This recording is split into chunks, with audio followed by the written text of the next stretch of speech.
بەهۆی ئەو شەپۆڵی خۆربارنێک کە لە دنیا دەستی پێ کردووە ژمارەیەکی یەکجار نەخۆش ڕووی لە فریاکەوتنەکانی هاولێر کردووە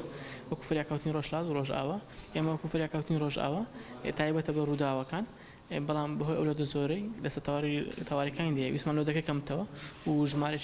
کەمتر نەخۆش بستن تاوارەکانی دی و زووتر نەخۆشەکان چارەسەر وەربگرن لێر دەستان پێکرد بە وەرگرتنی نەخۆشەکان ئەو نەخۆشان کە سەدامان دەکەن زیاتر پشتەنجیان هەیە و ئەوانی کە نەخۆشی درێژخانی وەکو ڕەبوویان هەیە زیاتر تەمەنیشان لە 40 ساڵ بەرەوسەرەوەیە دێن علاجی سەرەتاییەکان بۆ دەکەین خۆشبەختانە هیچ نەخۆشەکان پێویستی بە داخل بوون نەبووە زیاتر کە ساعاتێک 2 ساعت چاودێریمە دەبی بەڕیان دەکەین بە ماڵەوە بۆ زیاتر کە دانیێرینەوە پێشان دەڵێن مەسەلەن خواردنەکارە حاڵەتەشی ناکا و پشتەنجی توند دەتوانن بێن سەردانم بکەنەوە و ئامۆژگاریشان بۆ ئەو خەڵکانە ئەوەیە زیاتر کە پێویست نەکەن نستنە دەرەوە زیاتر لە ماڵەوە بمێنێنەوە هەر ئەوەندەی پێویست لە دنیاوە تا ئێستا زیاتر لە 70-80 نەخۆش سەردانی کردین ئەو ڕۆژ وردە نەخۆش سەردانمان دەکەن بەس کەمتر لە چاودێنێ بە هیوای ئەوەی کە خەڵکەش کەمتر تووشی حاڵەتە یان ئاستوندیە بێتن